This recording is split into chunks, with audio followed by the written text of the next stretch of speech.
Hello guys, कैसे हैं आप सब लोग। आई थिंक आप सब लोग बहुत अच्छे होंगे, बहुत अच्छे अपनी लाइफ को एंजॉय कर रहे होंगे। तो चलिए आज की वीडियो को स्टार्ट करते हैं। आज हम फिर से एक नए टॉपिक पे बात करते हैं। आज हम बात करेंगे कि हमें सत्संग करना चाहिए या फिर हमारे लिए सत्संग करना कितना ज़रूरी है और सत्संग करने से हमें क्या लाभ मिलते हैं। तो चलिए आज की वीडियो को हम स्टार्ट करते हैं। तो वैसे तो आपको पता ही होगा कि मतलब सत्संग करना सबके लिए अच्छा होता है, लेकिन फिर भी कई बार हमें लगता है कि हमें इससे कोई लाभ मिलता है या नहीं।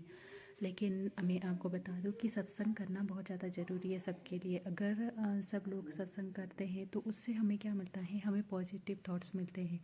कई बार वो हमारी अपनी जो भागदौड़ भरी लाइफ होती है उसमें हम लोग जो है मतलब पॉजिटिव नहीं रह पाते हैं। हम लोग पॉजिटिव जो हमारे थॉट होते हैं वो कई बार ना हमारी टेंशन की वजह से हम मतलब हम उन चीज़ों पे नहीं रह पाते हैं, पॉजिटिव नहीं रह पाते। तो अगर हम थोड़ा सा सत्संग सुन लेते हैं तो हमारा जो मन होता है ना, हमारा जो माइंड होता है, एक बार फिर से रिफ़्रेश हो जाता है और फिर हम उन चीज़ों को हम फिर से याद करने लगते हैं और फिर हम वापस से अपने सही ट्रैक पे आ जाते हैं और हम फिर थोड़ा शांति से रहने लगते हैं। अगर हम मतलब टेंशन में आकर या कई बार बिजी बिजी होकर तो उसमें जब हम रहते हैं तब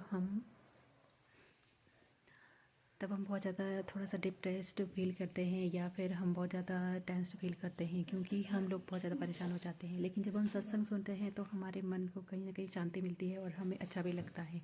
तो ये सबके लिए ज़रूरी है कि हमें सत्संग सुनना चाहिए। थोड़ा सा टाइम हम निकाल ले डेली का। अगर हम ज़्यादा टाइम नहीं निकाल सकते हैं तो हमें 10-15 मिनट तो ज़रूर निकालने चाहिए खुद के लिए, जिसमें कि हम सिर्फ सत्संग सुन रहे हैं और हमें थोड़ा सा भक्ति का ज्ञान मिल रहा है।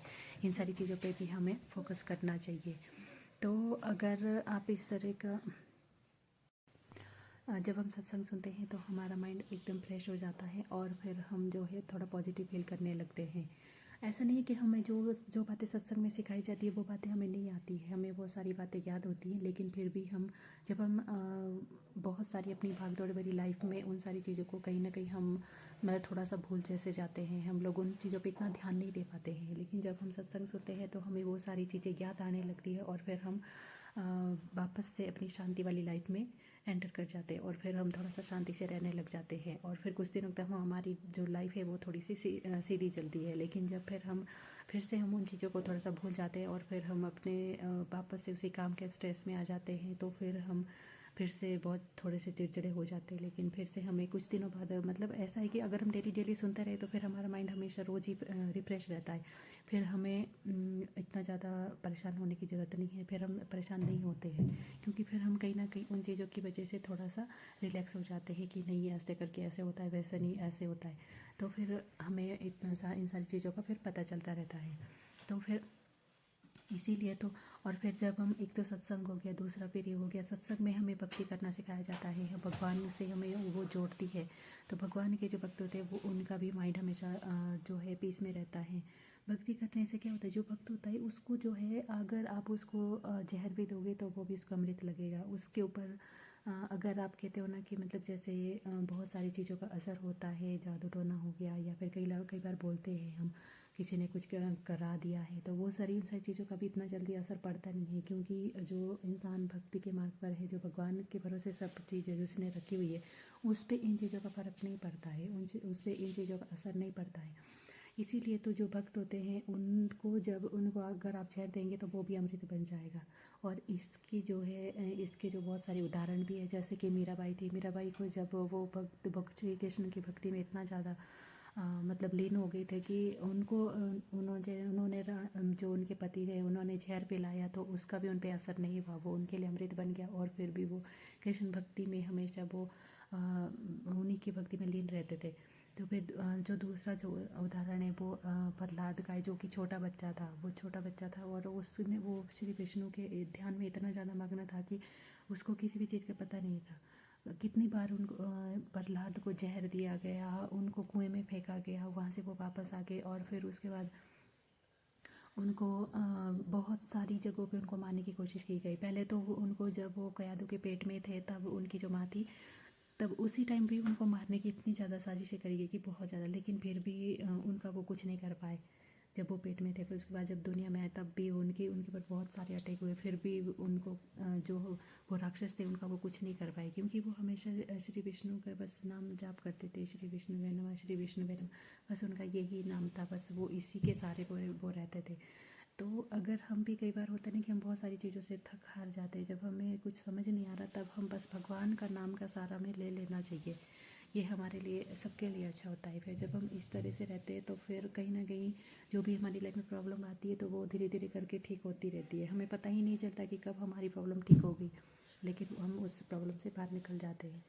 तो जब हम इस तरह से करते हैं, और फिर उनका भी यही हुआ, उनको कितना ज़्यादा परेशान किया गया, उनको जहर दिया गया और बहुत सारी चीज़ों के लिए उनको मतलब अलग से रखा गया, और फिर वहाँ पे भी उनको कुछ नहीं हुआ, मतलब खाना पीना बंद कर दिया कि अब तू भगवान के भरोसे ही रहे, तेरे को भगवान ही देगा जो भी कुछ है। लेकिन फिर भी वो ठीक थे, उनको कोई फ़र्क नहीं पड़ा उस चीज़ों से भी।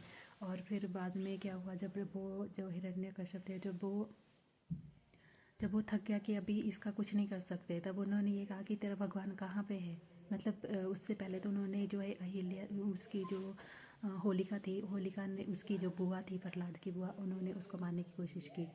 होलिका को ये वरदान था कि वो जो है अग्नि उसको जला नहीं सकती है, और वो उन्होंने साधना से ही अर्जित की थी। उन्होंने साधना करी थी, तपस्या करी थी भगवान की, और फिर उन्होंने ये वरदान पाया था भगवान से कि उनको अग्नि जो है उनको जला नहीं सकती।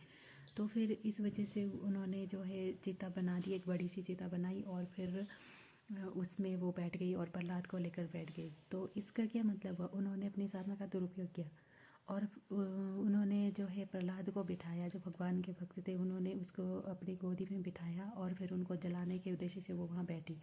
तो जैसे ही वो वहाँ बैठी तो सबसे पहले उसकी आंखें जली। आंखें क्यों जली, ताकि वो इधर उधर देख ना पाए और वो वहाँ से भाग ना पाए।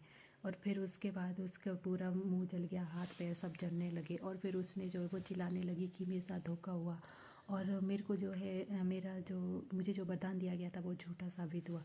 तो उसको वहीं पे आकाशवाणी हुई कि तुमने जो है तुमने वरदान पाया था, तुमने उसका गलत यूज किया है। तुम एक छोटे बच्चे को उसको जलाने के लिए उसका यूज कर रही हो, तो इसीलिए तुम्हारा जो ये वरदान था ये अब ये निष्फल हो गया है। अब तुम्हें वरदान से कोई सुरक्षा नहीं मिलेगी, और तुमने क्योंकि इसका गलत उपयोग किया है, और अब तुम्हारा अंत भी आ गया है। और इसी तरह से उसको ये आकाशवाणी सुनाई दी, और उसके बाद उसके जो है कान नाक मुँह सब पूरा फेस उसका जलने लग गया, और पूरे हाथ पैर सब में आग लग गई, और वो वहीं पे भस्म हो गई।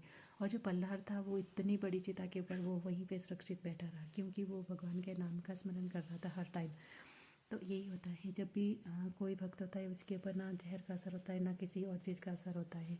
आग उसको जला नहीं सकती है, और पानी उसको जो है बहा नहीं सकता है, और जहर उसको मार नहीं सकता है। वहाँ जहर भी उसके लिए अमृत बन जाता है, क्योंकि वो भगवान के नाम को उसने बस साध लिया है अपने, बस भगवान नाम का जो सुरक्षा कवच होता है उसको उसने पहन लिया है, तो वो उसमें सुरक्षित है हमेशा के लिए। तो ये बात होती है, क्यों यही सारी चीज़ें हमें सत्संग में सिखाई जाती है। अगर हम इन सारी चीज़ों को सीख लेते हैं तो हम जब सत्संग को रोज़ रोज़ सुनते रहते हैं ना, तो कहीं ना कहीं हमारे अंदर एक विश्वास जागता है। जो भी भरोसा, सबसे बड़ी चीज़ होती है भरोसा। अगर हमें किसी चीज़ पे भरोसा है ना, तो वो चीज़ हमारे लिए वैसी बन जाती है। भरोसा ही सबसे बड़ी चीज़ है। कहते हैं ना कि मतलब हम जो हिंदू है, हम जो भारतवासी है, तो हम लोग जो है पत्थर को भगवान मानते हैं। वो कैसे, क्योंकि वो भरोसा है, कि भरोसा है, जब विश्वास है हमें कि पत्थर में भी भगवान है, हर एक चीज़ में, हर एक जीव मात्र में भगवान है, तो फिर वो भगवान वैसे होते हैं। भगवान कहते भी है कि जिस जन का जैसा भाव रहा, वैसा ही उसका उसके सामने मेरा स्वरूप आएगा। जिस रूप में, जो भी भक्त जिस रूप में मुझको चाहेगा, जिस रूप में मुझको ध्याएगा या भजेगा, उसी के समान में उसके सामने रहूँगा, उसी के समान में उसको दिख जाऊँगा। मतलब उसकी हेल्प मैं उसी रूप में करूँगा, इसका मतलब ये होता है।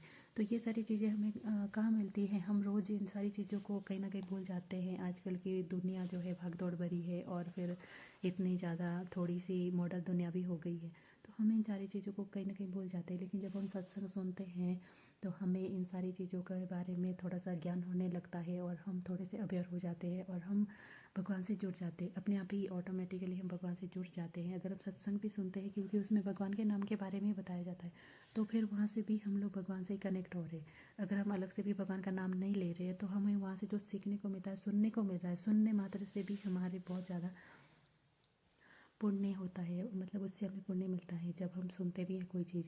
तो ये सारी चीज़ें होती है जब हम सत्संग सुनते हैं। सत्संग से हमें बहुत सारा ज्ञान मिलता है, बहुत सारी चीज़ें सीखने को मिलती है और बहुत ज़्यादा हम लोग मतलब सही रास्ते पर चलने लगते हैं। कुछ लोग ऐसे होते हैं जिनके पास और कोई रास्ता नहीं, जो मतलब कुछ नहीं करते, सिर्फ सत्संग सुनते हैं, तो उनका सब कुछ अच्छा होता है, उनकी लाइफ में शांति होती है। सबसे मेन क्या होता है, हमारी लाइफ में शांति होती है। अगर हमारी लाइफ में शांति है तो सारी चीज़ें अच्छी है। अगर हमारी लाइफ में शांति नहीं है तो फिर हमारे पास कुछ भी है तो वो हमारे लिए मायने नहीं रखता है, क्योंकि वो सारी चीज़ें व्यर्थ है। अगर हमारी लाइफ में शांति सुकून नहीं है तो फिर हमारे पास ऐश आराम की जितनी मर्जी चीज़ें हैं वो सब वेस्ट है, उसका कोई मतलब नहीं है।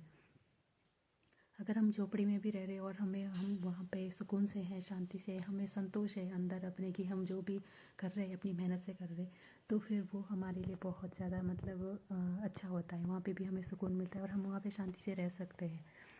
तो ये सारी चीज़ें होती है और सत्संग सबको करना चाहिए। ऐसा नहीं है कि आपका जाति धर्म अलग है वो तो आप अब नहीं कर सकते हैं। जाति धर्म का इससे कोई लेना देना नहीं होता, क्योंकि भगवान सबके हैं और भगवान सब भगवान के हैं। भगवान सबके लिए पिता है और सारी उनके संतान हैं। तो सब जब कोई भी सत्संग सुनता है, कोई भी धर्म जाति, ये सब तो फिर हमारी यहाँ के लिए है ना। लेकिन जो भगवान ने बनाया, भगवान ने सबको इंसान बनाया और सब भी जो भगवान के बच्चे हैं और उन्होंने यहाँ पे जो सबको अपना कर्म करने के लिए भेजा हुआ है। सबको अपना अपना कर्म करना है, अपने कर्म के हिसाब से सबको उसका फल भी मिलना है। तो अगर आपको सुकून और शांति चाहिए लाइफ में तो आपको सत्संग करना चाहिए, भगवान के नाम से जुड़े रहना चाहिए।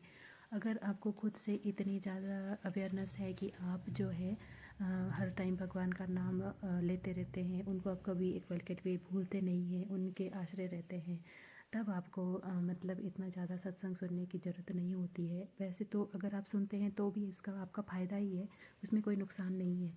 लेकिन अगर आप नहीं भी सुनते हो तो भी आपको कोई फ़र्क नहीं पड़ेगा, क्योंकि आप भगवान के नाम से ऑलरेडी जुड़े हो। आप उनके नाम का जहाँ भी आपको मौका मिले आप उनके नाम का प्रचार करते हैं, जितना आपसे हो सकता है, जैसे भी हो।